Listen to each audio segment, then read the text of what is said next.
Parviz is a person that is very calm. He is my security blanket, I like to call him that way. He's my friend, not only you come and tell your husband everything, but seeking advice. He always gives the best advice. And not just as a husband, but as a friend. I don't think I could ever have found a better person to share my life and to be the father he is to my kids and the husband that he is. She's great, great. Wouldn't change it for anything. This, I don't know how to. It's tough to put it in one word. Great would describe her. We're very close with our parents. Yeah. You know what I mean? And wanting to see our parents happy. If even as kids, whenever we'd have an argument, our parents would be very quick, like, hurry up, we need to get through this. And as we get older, our parents have given us that space to be able to kind of work through whatever issue, whether it's with each other or other people out in life. They give us that space to say, you're an adult now, you need to figure it out. But at the end of the day, I think we always revert back to one another because, our parents, there's such a deep love and admiration for them that we wouldn't want them, to see us constantly fighting or bickering or anything like that. When the sparks is there, when there's chemistry is there, as we say, culture doesn't interfere, religion doesn't interfere, color of your skin doesn't interfere, and that was our case. He said, I don't know about you, but he just feels in here like, this is it for me. I think you are the person that I've been looking for, the person that is right for me. Would you like to marry me?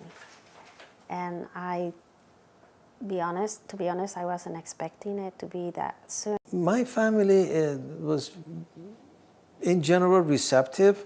Certainly, you want your son and the daughter to marry your own kind because that's simpler, and you can communicate with them. My mother was concerned about me marrying someone from another culture, someone from far away. She was worried that he's going to take me to Iran and that she will not see me again. Not knowing how the people from the Middle East treated women, we knew that some of them have 7 wives, and she was concerned about that. What if this is a guy that is going to have 7 wives? And of course, next time Parviz come, that was a question. What if are you the type that has 7 wives? He laughed and says, no, I'm a Baha'i, and this is not permitted in the Baha'i faith. My name is Parviz. My last name is Danesh.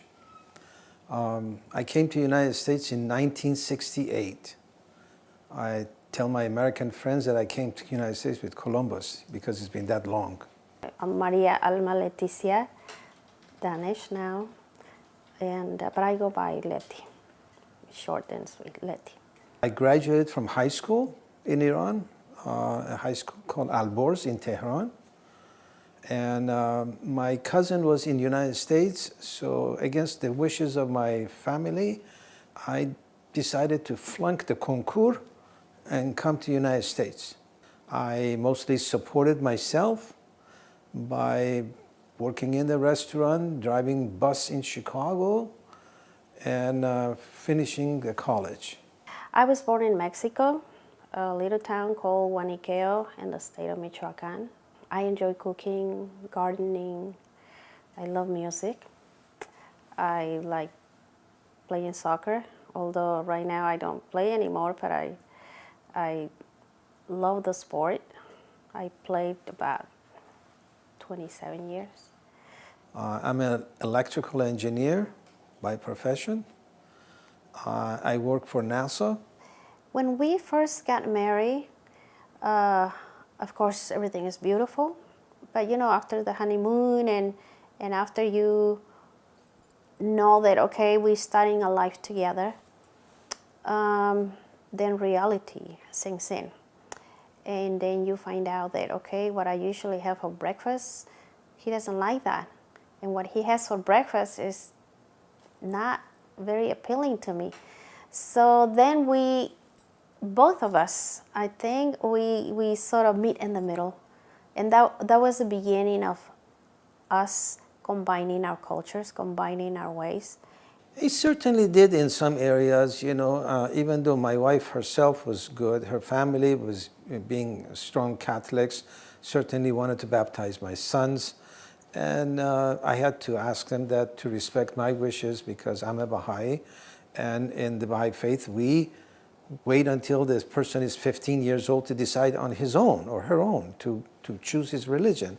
So to baptize the child is so early, it may not be the right thing to do. And, they understood and they respected that. But it took a little effort to get there. This is an equal partnership.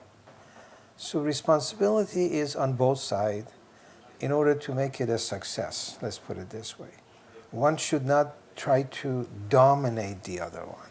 That's another aspect of it. That it never works when one dominates. So we both strive into making sure that we're basically in all aspects of the life, we're equal.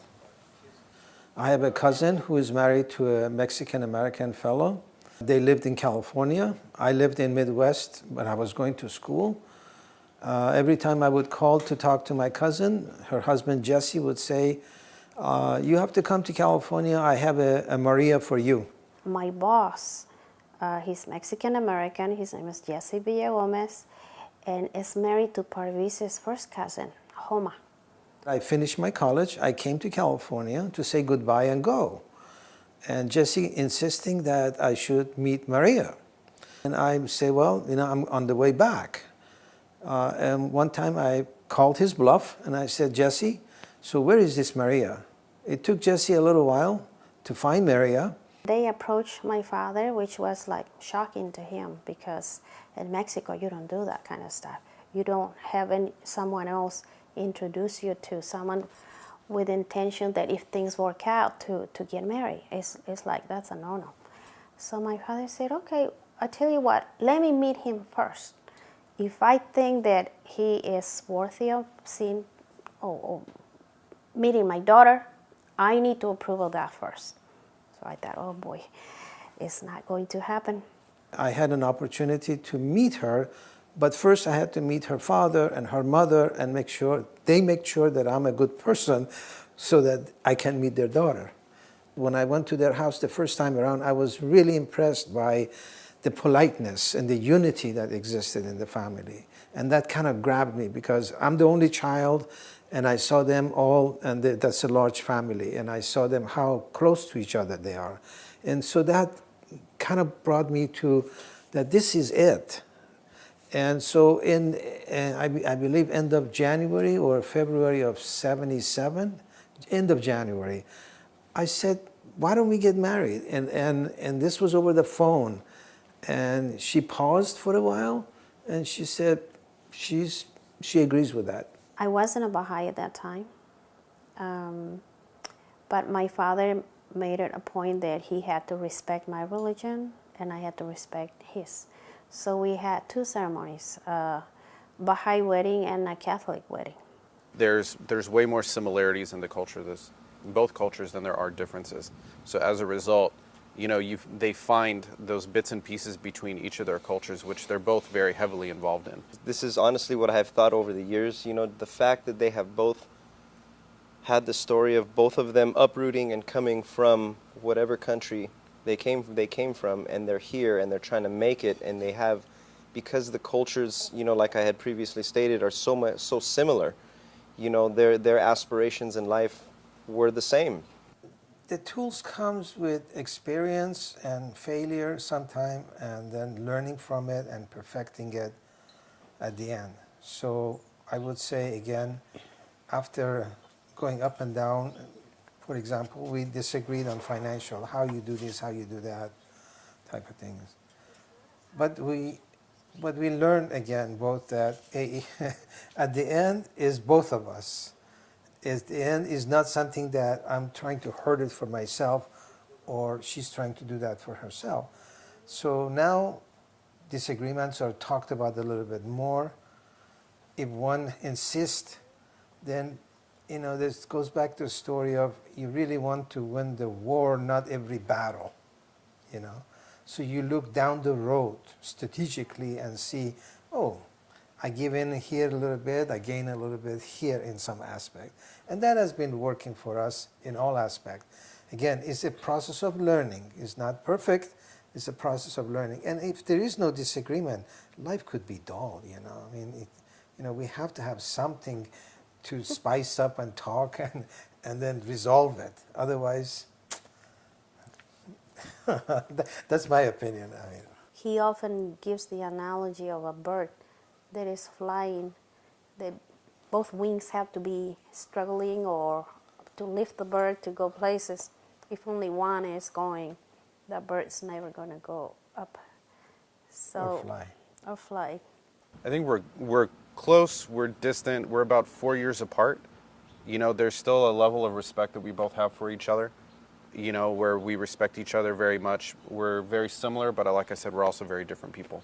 Personality-wise, I'm definitely more reserved, definitely fewer words. I think I've always been that way. My brother, I like to describe him as definitely more outgoing, more of a public presence. He can very easily assess a situation in a room and adjust his personality, and I can do that to a degree. But,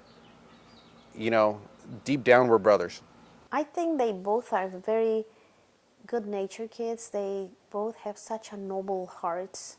They have their differences. We've, been through life with one another, and we've been raised by the same parents and with the same ideals, even though our experiences are different due to us going through them at different times. We still share the same kind of bond. We did not cut anything back when it came to their having a best of life growing up. Both of us had the objective to raise our children to be good people. I always thought that what you don't want others to do to you, don't do it to the others. And my belief reinforced that. The fact that it's equality of man and woman, that I always have to keep in mind, although society kind of promotes the man, that should be in place, because I can't be happy if she's unhappy, So those, along the fact that children are the main focus should be a main focus of our life when they grow up. It's how my faith affected me. And of course, I'm a little bit on the religious side. I have to say my prayer, and I found that puts me in a better position to go through the day. My mother used to sit, there was a couch, she would sit here and pray every day. And I would say, Mother, God is getting tired of you, listening to you every day, every day. No, Mother, I will pray for all of your goods. That affected me a lot.